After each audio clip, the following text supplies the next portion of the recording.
মারধর করেছে, প্রায় দিনই মারধর করে। বা ডান দিকের চোখটা পুরো নীল করে দিয়েছিল মেরে।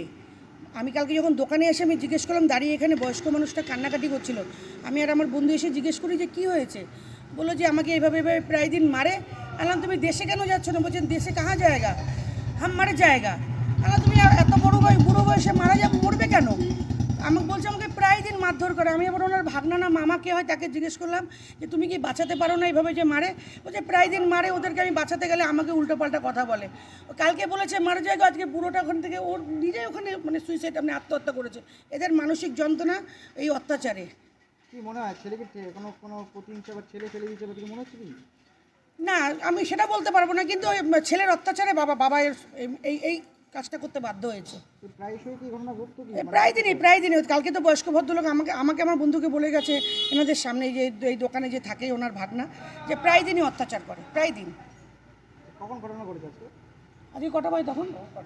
7টা বাজে, হয়তো 7টা সাড়ে 7টা। আপনারা প্রতিবেশী হিসেবে কি চান, এখন কি দাবি করছেন? দৃষ্টান্তমূলক শাস্তি। ওই বয়স্ক ভদ্রলোক যে বাবা মাকে শ্রদ্ধা করতে পারে না, বাবা মাকে মারধর করে এত কষ্ট করে বড় করেছে, শাস্তি হোক, এটা শাস্তি চাই আমরা। আপনার নাম?